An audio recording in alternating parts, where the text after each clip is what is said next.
ಎಲ್ರಿಗೂ ನಮಸ್ಕಾರ. ಎಲ್ಲ ಆತ್ಮೀಯ ಶಿಕ್ಷಕ ಬಂಧುಗಳೇ, ಪ್ರಸ್ತುತ ಶೈಕ್ಷಣಿಕ ಸಾಲಿನಿಂದ ಪಾಠ ಆಧಾರಿತ ಮೌಲ್ಯಾಂಕನ ಪದ್ಧತಿ ಎಲ್ಲ ಶಾಲೆಗಳಲ್ಲಿ ಅನುಷ್ಠಾನ ಆಗ್ತಾ ಇದೆ. ಇದಕ್ಕೆ ಸಂಬಂಧಪಟ್ಟ ಹಾಗೆ ನಿಮಗೆ ಈಗಾಗಲೇ ಸಾಕಷ್ಟು ಸುತ್ತೋಲೆಗಳು, ಸಾಕಷ್ಟು ವಿಚಾರಗಳು ತಮಗೆ ಈಗಾಗಲೇ ದೊರೆತಿವೆ.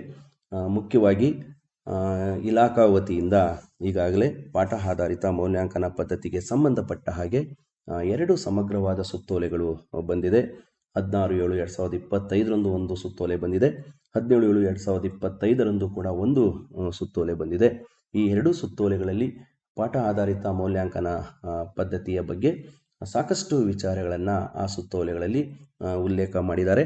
ಸೊ ಇದಕ್ಕೆ ಸಂಬಂಧಪಟ್ಟ ಹಾಗೆ ರಾಜ್ಯ ಹಂತದ ಮಾನ್ಯ ಅಧಿಕಾರಿ ವರ್ಗದವರು ಹಾಗೆ ಜಿಲ್ಲಾ ಹಂತದ ಮಾನ್ಯ ಅಧಿಕಾರಿ ವರ್ಗದವರು ಆನ್ಲೈನ್ ಮೂಲಕ ಸಾಕಷ್ಟು ವಿಚಾರಗಳನ್ನು ಪಾಠ ಆಧಾರಿತ ಮೌಲ್ಯಾಂಕನ ಪದ್ಧತಿಯ ಬಗ್ಗೆ ತಮ್ಮೊಂದಿಗೆ ಹಂಚಿಕೊಂಡಿದ್ದಾರೆ. ಹಾಗಾಗಿ ಈ ದಿನದ ವಿಡಿಯೋದಲ್ಲಿ ನಾನು ಈ ಸುತ್ತೋಲೆಗಳ ಪ್ರಕಾರ ಏನಾದರೂ ನಿಮಗೆ ಸಣ್ಣ ಪುಟ್ಟ ಗೊಂದಲಗಳು ಅಥವಾ ಸಂದೇಹಗಳು ಇರಬಹುದು. ಆ ಗೊಂದಲಗಳು ಮತ್ತು ಸಂದೇಹಗಳನ್ನು ಪ್ರಶ್ನೆಗಳ ರೂಪದಲ್ಲಿ ನಾನು ಅದನ್ನು ಪರಿಹರಿಸುವಂತಹ ಪ್ರಯತ್ನವನ್ನು ನಾನು ಮಾಡ್ತಾ ಇದ್ದೀನಿ. ಕಾರಣ ಇಷ್ಟೇ, ಏನು ಆನ್ಲೈನ್ ಮೂಲಕ ರಾಜ್ಯ ಹಂತದ ಅಧಿಕಾರಿಗಳು, ಜಿಲ್ಲಾ ಹಂತದ ಅಧಿಕಾರಿಗಳು ತಮ್ಮೊಂದಿಗೆ ಆನ್ಲೈನ್ ಮೂಲಕ ಮಾಹಿತಿಯನ್ನು ಹಂಚಿಕೊಂಡ್ರು. ಸೊ ಆಗ ಸಾಕಷ್ಟು ಜನ ಶಿಕ್ಷಕರು ಆ ಒಂದು ಆನ್ಲೈನ್ಗೆ ಜಾಯಿನ್ ಆಗಲಿಕ್ಕೆ ಆಗಿಲ್ಲ. ಹಾಗೆಯೇ ಕೆಲವರಿಗೆ ನೆಟ್ವರ್ಕ್ ಸಿಗದೇ ಇರೋ ಕಡೆ ಇದ್ದಿದ್ರಿಂದಲೂ ಕೂಡ ವಿಚಾರಗಳನ್ನು ತಿಳಿದುಕೊಳ್ಳುವಂತಹ ಪ್ರಯತ್ನ ಆಗಿಲ್ಲ. ಹಾಗಾಗಿ ವಿಚಾರಗಳು ನಿಮಗೆ ತಲುಪಿಲ್ಲ. ಸೊ ಹಾಗಾಗಿ ನಾನು ಪುಟ್ಟದಾಗಿ ಚಿಕ್ಕದಾಗಿ ಒಂದಿಷ್ಟು ಸಣ್ಣ ಸಣ್ಣ ಪ್ರಶ್ನೆಗಳನ್ನು ಹಾಕ್ಕೊಂಡು ಅದರ ಮೂಲಕ ಉತ್ತರವನ್ನು ಹೇಳ್ತಾ ನಿಮ್ಮ ಸಮಸ್ಯೆಗಳನ್ನು ಪರಿಹರಿಸುವಂತಹ ಪ್ರಯತ್ನವನ್ನು ನಾನು ಮಾಡ್ತಾ ಇದ್ದೀನಿ. ಸೊ ಮೊದಲಿಗೆ ಪ್ರತಿಯೊಬ್ಬರು ನಾವು ತಿಳ್ಕೊಬೇಕಾಗಿರುವಂಥದ್ದು ಏನಂದರೆ LBA ಲೆಸನ್ ಬೇಸ್ಡ್ ಅಸೆಸ್ಮೆಂಟ್ ಹಂಗಂದ್ರೆ ಏನು ಅಂದರೆ ಪಾಠ ಆಧಾರಿತ ಮೌಲ್ಯಾಂಕನ. ಇದು ಎಲ್ಲ ಶಿಕ್ಷಕರಿಗೂ ಸ್ಪಷ್ಟವಾಗಿ ಗೊತ್ತಿರಬೇಕು. ಸೊ LBAಗೆ ಸಂಬಂಧಪಟ್ಟ ಹಾಗೆ ಶಾಲೆಯಲ್ಲಿ ಇಡಬೇಕಾದಂತಹ ಸುತ್ತೋಲೆಗಳು 2 ಸುತ್ತೋಲೆಗಳು ಈಗಾಗಲೇ ಬಂದಿದೆ. 16/7/2025ರಂದು ಒಂದು ಸುತ್ತೋಲೆ ಬಂದಿದೆ. 17/7/2025 ಈ ದಿನಾಂಕಗಳಂದು ಬಂದಂತಹ ಸುತ್ತೋಲೆಗಳನ್ನು ಕಡ್ಡಾಯವಾಗಿ ಶಾಲೆಯಲ್ಲಿ ಇಡಬೇಕಾಗುತ್ತೆ. ಮುಖ್ಯ ಶಿಕ್ಷಕರು ಇದನ್ನು ಗಮನಿಸಬೇಕು. ಸೊ ನಲಿಕಲಿಗೆ ಸಂಬಂಧಿಸಿದಂತಹ ಸುತ್ತೋಲೆ 28/4/2025ರಂದು ಮಾನ್ಯ ರಾಜ್ಯ ಯೋಜನಾ ನಿರ್ದೇಶಕರ ಕಚೇರಿಯಿಂದ ಒಂದು ವರ್ಷದಲ್ಲಿ ಅಂದರೆ ಪ್ರಸ್ತುತ ಶೈಕ್ಷಣಿಕ ವರ್ಷದಲ್ಲಿ ನಲಿಕಲಿ ತರಗತಿ ನಿರ್ವಹಣೆ ಹೇಗೆ ಆಗಬೇಕು ಅನ್ನೋದ್ರ ಬಗ್ಗೆ ಸಮಗ್ರವಾದ ವಿಚಾರಗಳನ್ನು ಒಳಗೊಂಡಂತಹ ಒಂದು ಸುತ್ತೋಲೆ ಬಂದಿದೆ. ಆ ಸುತ್ತೋಲೆ ಕೂಡ ಶಾಲೆಯಲ್ಲಿ ಇರಬೇಕು. ಆ ಸುತ್ತೋಲೆಯ ಪ್ರಕಾರನೇ ಪ್ರಸ್ತುತ ವರ್ಷದ ನಲಿಕಲಿ ತರಗತಿಗಳ ನಿರ್ವಹಣೆ ಆಗಬೇಕು. ಸೊ ಮುಖ್ಯವಾಗಿ ನಲಿಕಲಿ ಬೋಧನೆ ಮಾಡ್ತಾ ಇರ್ತಕ್ಕಂತಹ ಶಿಕ್ಷಕರಿಗೆ ಇರುವಂತಹ ಗೊಂದಲ ಏನು ಅಂದರೆ ನಲಿಕಲಿ ತರಗತಿಗೂ ಕೂಡ LBA ಅಂದರೆ ಪಾಠ ಆಧಾರಿತ ಮೌಲ್ಯಾಂಕನ ಪದ್ಧತಿ ಅನುಷ್ಠಾನ ಆಗಿದೆಯಾ ಅಥವಾ ಆಗುತ್ತಾ ಅಂತಕ್ಕಂತಹ ಒಂದು ಸಣ್ಣ ಗೊಂದಲ ಆ ಶಿಕ್ಷಕರ ಮನಸ್ಸಿನಲ್ಲಿ ಇರಬಹುದು.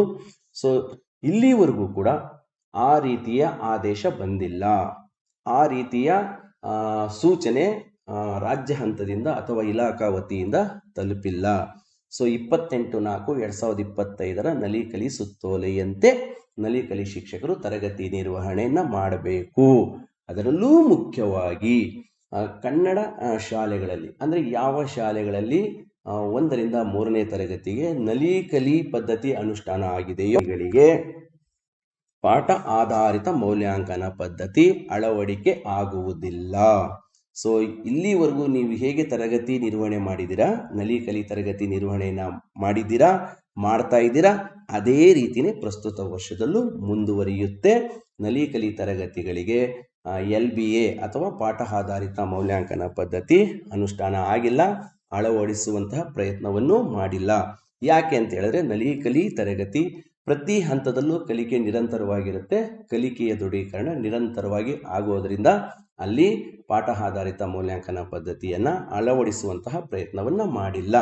ಸೊ ಆದರೆ ಮುಂದುವರೆದ್ರೆ MTIP ಶಾಲೆಗಳಲ್ಲಿ LBA ಹೇಗೆ ಅಂತಕ್ಕಂಥ ಒಂದು ಪ್ರಶ್ನೆ ಬಂದಿದೆ.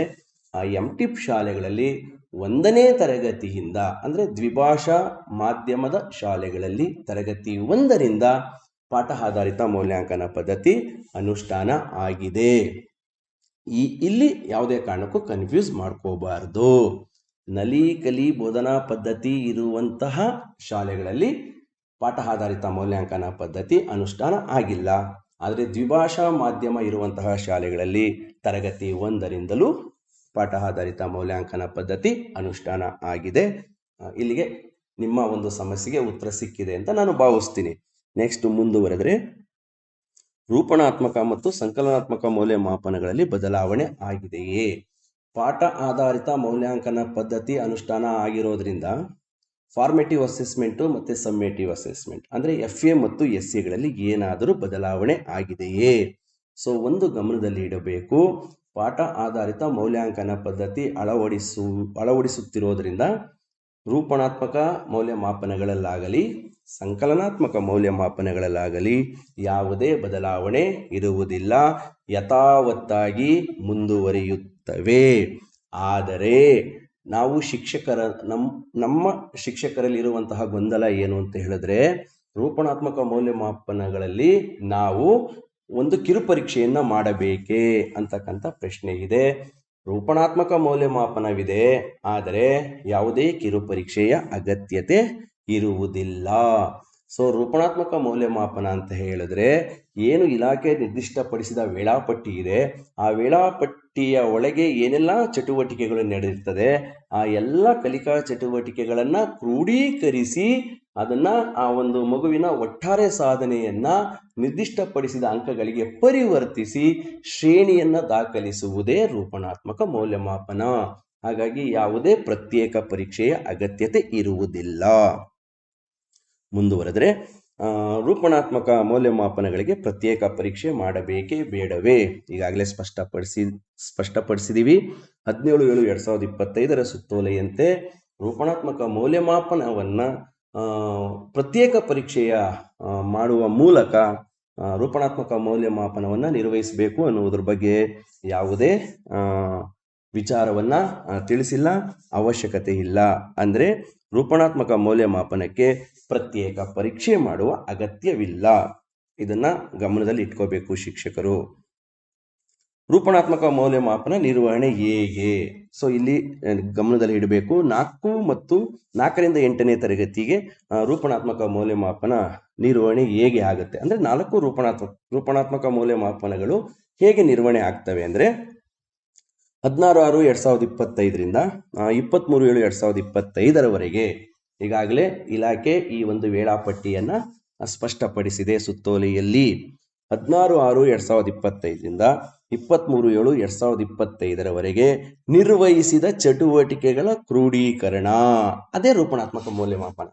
ಸೊ ಅಂದ್ರೆ ಏನೇನು ಚಟುವಟಿಕೆಗಳನ್ನು ನಿರ್ವಹಣೆ ಮಾಡಿರ್ತೀವಿ, ಈ ಒಂದು ವೇಳಾಪಟ್ಟಿಯಲ್ಲಿ ಈ ಒಂದು ಸಮಯದಲ್ಲಿ ನಾವು 3 ಅಥವಾ 4 ಘಟಕ ಪರೀಕ್ಷೆಗಳನ್ನ ಮಾಡಿರ್ತೀವಿ.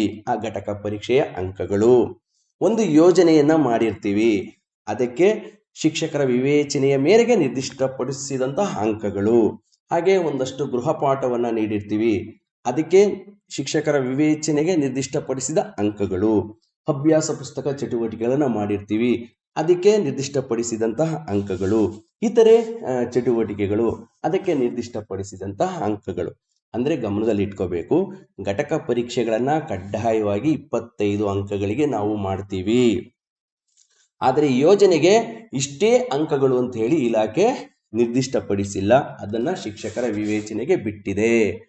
ನೀವು 5 ಅಂಕಗಳನ್ನಾದ್ರೂ ಇಟ್ಕೋಬಹುದು, 10 ಅಂಕಗಳನ್ನಾದ್ರೂ ಇಟ್ಕೋಬಹುದು, ಅಂಕಗಳನ್ನಾದ್ರೂ ಕೂಡ ನೀವು ಯೋಜನೆಗೆ ಇಟ್ಕೋಬಹುದು.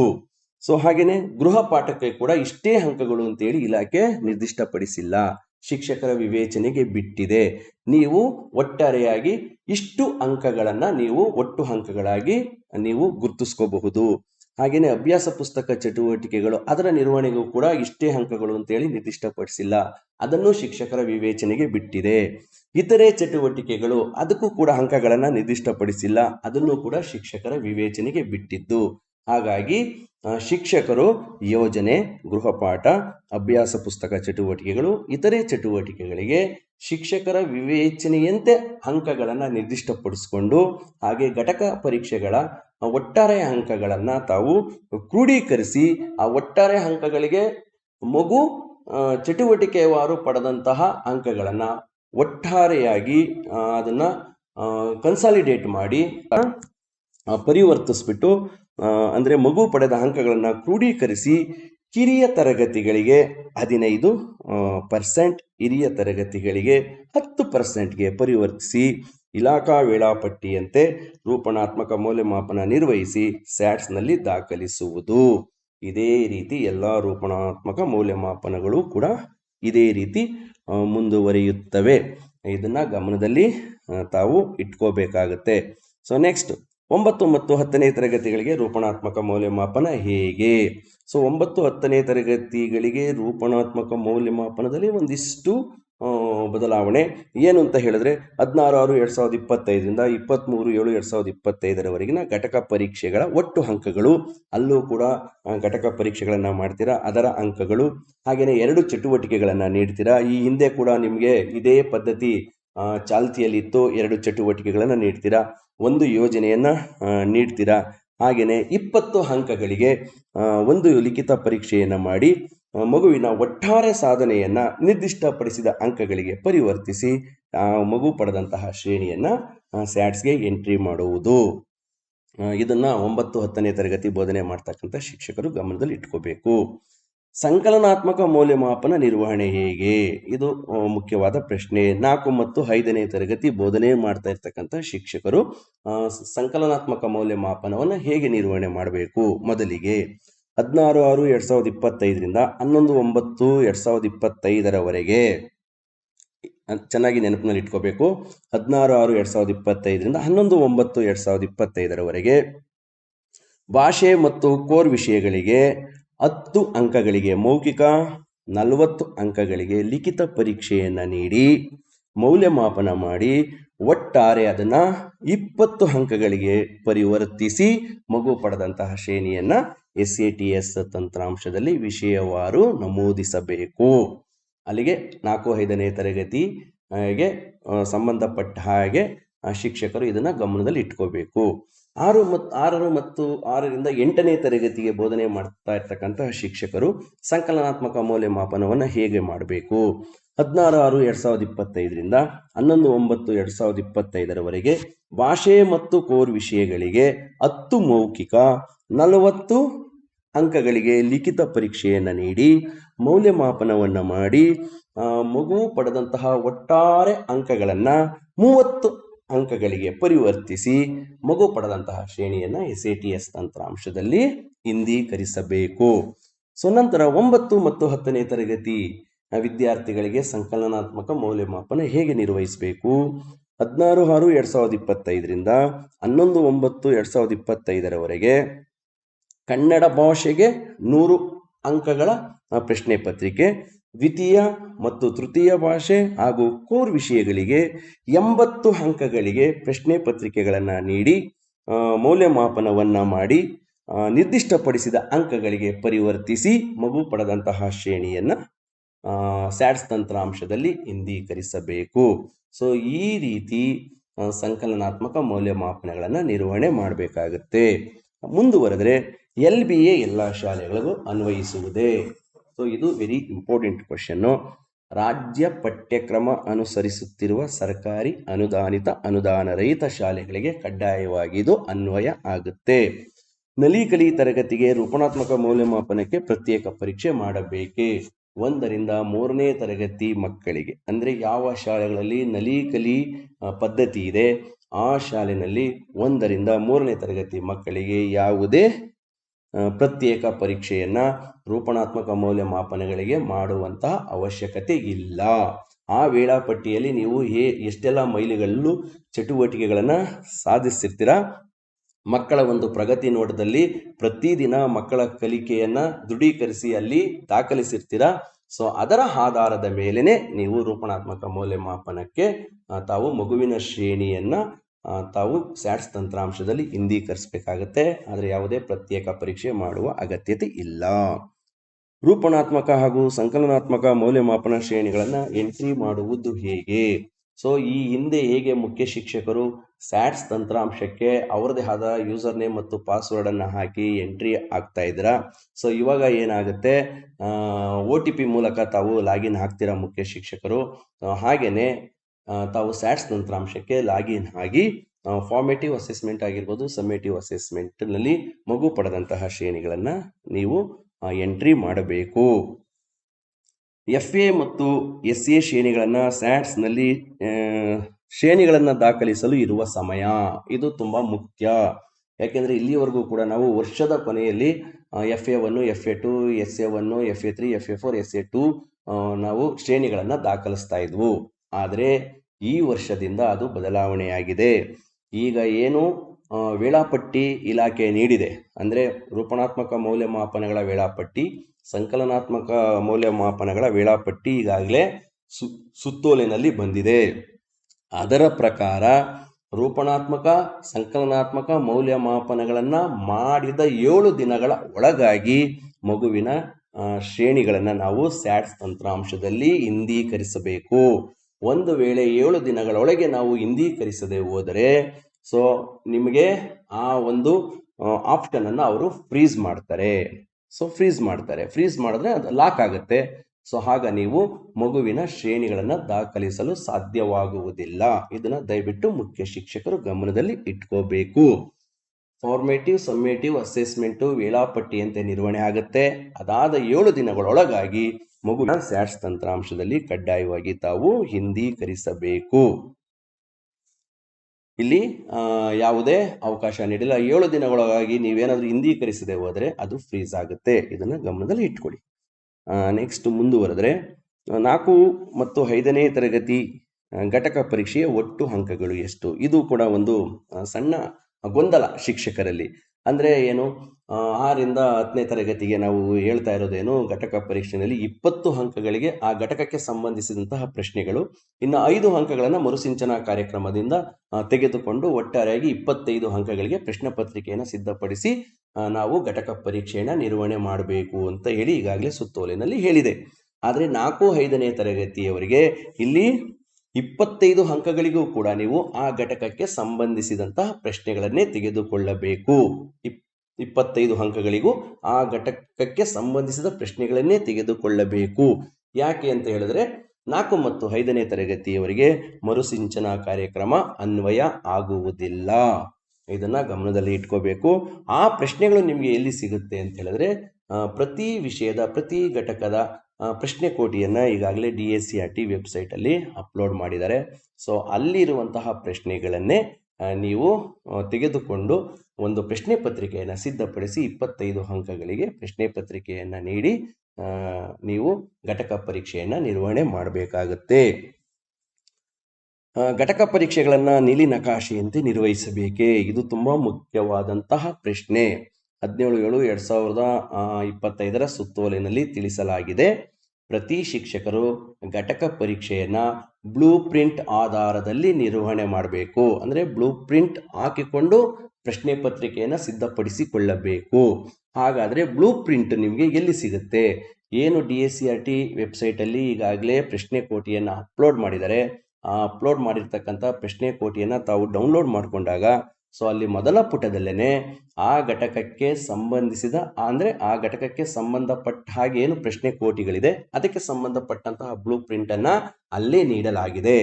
ಆ ಬ್ಲೂ ಪ್ರಿಂಟನ್ನೇ ತಾವು ಆಧಾರವಾಗಿಟ್ಟುಕೊಂಡು ಪ್ರಶ್ನೆ ಪತ್ರಿಕೆಯನ್ನು ಸಿದ್ಧಪಡಿಸಿಕೊಂಡು ಮಕ್ಕಳಿಗೆ ಪ್ರಶ್ನೆ ಪತ್ರಿಕೆಯನ್ನು ನೀಡಿ ತಾವು ಘಟಕ ಪರೀಕ್ಷೆಯನ್ನು ನಿರ್ವಹಣೆ ಮಾಡಬೇಕು. ಒಟ್ಟಾರೆ ಕೊನೆಯದಾಗಿ ಶಿಕ್ಷಕರು ಏನೇನು ದಾಖಲೆಗಳನ್ನು ನಿರ್ವಹಿಸಬೇಕು? ಮುಖ್ಯವಾಗಿ ಈ ಹಿಂದೆ ಎಲ್ಲ ತಾವು ನಿರ್ವಹಣೆ ಮಾಡ್ತಾ ಇದ್ದಂತೆ ಈ ಸಲನೂ ಕೂಡ, ಈ ವರ್ಷದಲ್ಲೂ ಕೂಡ ಒಂದು ಶಿಕ್ಷಕರ ವೈಯಕ್ತಿಕ ವಹಿ ಇರಬೇಕು. ಹಾಗೆಯೇ ಶಾಲೆಯಲ್ಲಿ ಒಂದು ಕ್ರೋಢೀಕೃತ ವಹಿ ಇರುತ್ತೆ. ಇಲ್ಲಿ ಕೃತಿ ಸಂಪುಟ ಕೂಡ ತುಂಬ ಮುಖ್ಯ ಆಗುತ್ತೆ. ಯಾಕೆ ಕೃತಿ ಸಂಪುಟ ಮುಖ್ಯ ಆಗುತ್ತೆ ಅಂದರೆ, ಈಗೇನು ಘಟಕ ಪರೀಕ್ಷೆಗಳನ್ನು ಮಾಡ್ತೀರಾ ಆ ಎಲ್ಲ ಘಟಕ ಪರೀಕ್ಷೆಗಳ ಉತ್ತರ ಪತ್ರಿಕೆಗಳನ್ನು ಆಯಾ ಮಗುವಿನ ಕೃತಿ ಸಂಪುಟದಲ್ಲಿ ತಾವು ಇಡಬೇಕಾಗತ್ತೆ. ಹಾಗಾಗಿ ಕೃತಿ ಸಂಪುಟ ನಿರ್ವಹಣೆ ಆಗಬೇಕು, ತಮ್ಮ ವೈಯಕ್ತಿಕ ವಹಿ ನಿರ್ವಹಣೆ ಆಗಬೇಕು, ಕ್ರೋಢೀಕೃತ ವಹಿ ನಿರ್ವಹಣೆ ಆಗಬೇಕು. ಇಷ್ಟು ವಿಚಾರಗಳು ನನಗೆ ಬಂದಂತಹ ಪ್ರಶ್ನೆಗಳು. ಬೇರೆ ಬೇರೆ ಕಡೆಯಿಂದ ಶಿಕ್ಷಕರು ಇಷ್ಟು ಪ್ರಶ್ನೆಗಳನ್ನು ಕೇಳಿದರು. ಅಷ್ಟು ಪ್ರಶ್ನೆಗಳನ್ನು ಇಟ್ಟುಕೊಂಡು ನಾನು ಪ್ರಶ್ನೋತ್ತರ ರೀತಿಯಲ್ಲಿ ನನಗೆ ತಿಳಿದಂಥ ಹಾಗೆ ಅಧಿಕಾರಿಗಳ ನನಗೇನು ಮಾರ್ಗದರ್ಶನ ಮಾಡಿದರು ಅದರ ಆಧಾರದ ಮೇಲೆ, ಹಾಗೆ ಸುತ್ತೋಲೆಯ ಆಧಾರದ ಮೇಲೆ ನಾನು ಪರಿಹರಿಸುವಂತಹ ಪ್ರಯತ್ನವನ್ನು ಮಾಡಿದ್ದೀನಿ. ದಯವಿಟ್ಟು ವಿಡಿಯೋನ ಪೂರ್ತಿ ಕೇಳಿ. ನಿಮಗೆ ನಿಮ್ಮ ಸಮಸ್ಯೆಗಳಿಗೆ ಅಲ್ಲಿ ಖಂಡಿತ ಪರಿಹಾರ ಸಿಗುತ್ತೆ ಅಂತ ಆಶಿಸ್ತಾ ಎಲ್ರಿಗೂ ಧನ್ಯವಾದಗಳನ್ನು ಸಲ್ಲಿಸಿ ಕೊನೆಯದಾಗಿ ಹೇಳ್ತಾ ಇದ್ದೀನಿ, ನಲಿಕಲಿ ತರಗತಿಗೆ ಪಾಠ ಆಧಾರಿತ ಮೌಲ್ಯಾಂಕನ ಪದ್ಧತಿ ಅಳವಡಿಕೆ ಆಗಿಲ್ಲ. MTIP ತರಗತಿಗಳಿಗೆ ತರಗತಿ 1ರಿಂದ ಪಾಠ ಆಧಾರಿತ ಮೌಲ್ಯಾಂಕನ ಪದ್ಧತಿ ಅಳವಡಿಕೆಯಾಗಿದೆ. ಎರಡನೇದಾಗಿ ಬಂದರೆ 4ರಿಂದ 8ನೇ ತರಗತಿಯವರೆಗೆ ರೂಪಣಾತ್ಮಕ ಮೌಲ್ಯಮಾಪನಗಳಿಗೆ ಯಾವುದೇ ಪ್ರತ್ಯೇಕವಾದ ಕಿರು ಪರೀಕ್ಷೆಯನ್ನು ಮಾಡುವ ಹಾಗೆ ಇಲ್ಲ, ಅಂದರೆ ಮಾಡುವ ಅಗತ್ಯತೆ ಇಲ್ಲ. ಪೆನ್ ಆ್ಯಂಡ್ ಪೇಪರ್ ಟೆಸ್ಟ್ ಅಂತ ನೀವೇನು ಕರಿತೀರಾ ಅದನ್ನು ಮಾಡುವಂತಹ ಅಗತ್ಯತೆ ಇಲ್ಲ. ಇಲಾಖೆ ಸ್ಪಷ್ಟಪಡಿಸಿದ ವೇಳಾಪಟ್ಟಿಯಲ್ಲಿ ತಾವು ನಿರ್ವಹಿಸಿದಂತಹ ಘಟಕ ಪರೀಕ್ಷೆಗಳ ಒಟ್ಟಾರೆ ಅಂಕಗಳು, ಗೃಹಪಾಠ, ಯೋಜನೆ, ಅಭ್ಯಾಸ ಪುಸ್ತಕ ಚಟುವಟಿಕೆಗಳು, ಇತರೆ ಚಟುವಟಿಕೆಗಳಲ್ಲಿ ಅಂಕಗಳನ್ನು ತಾವು ನಿರ್ದಿಷ್ಟಪಡಿಸಿದ ಅಂಕಗಳಿಗೆ ಪರಿವರ್ತಿಸಿ ಆ ಒಂದು ಶ್ರೇಣಿಯನ್ನು SATS ತಂತ್ರಾಂಶದಲ್ಲಿ ಇಂದೀಕರಿಸುವುದೇ ರೂಪಣಾತ್ಮಕ ಮೌಲ್ಯಮಾಪನ. ಇದನ್ನು ಗಮನದಲ್ಲಿ ಇಟ್ಕೋಬೇಕು. ದಯವಿಟ್ಟು ರೂಪಣಾತ್ಮಕ ಮೌಲ್ಯಮಾಪನ ಅಂದರೆ ಒಂದು ಪರೀಕ್ಷೆಯನ್ನು ಮಾಡಬೇಕು ಅನ್ನುವಂತಹ ಮನೋಭಾವ ಬೇಡ. ಯಾವುದೇ ಕಿರು ಪರೀಕ್ಷೆಯನ್ನು ಮಾಡುವಂತಹ ಅಗತ್ಯತೆ ಇರುವುದಿಲ್ಲ. ಸೊ ಇಷ್ಟನ್ನು ಸ್ಪಷ್ಟಪಡಿಸ್ತಾ ಎಲ್ರಿಗೂ ಧನ್ಯವಾದಗಳನ್ನು ಸಲ್ಲಿಸಿ ಇಲ್ಲಿಗೆ ಈ ವಿಡಿಯೋನ ಮುಕ್ತಾಯ ಮಾಡ್ತಾ ಇದ್ದೀನಿ.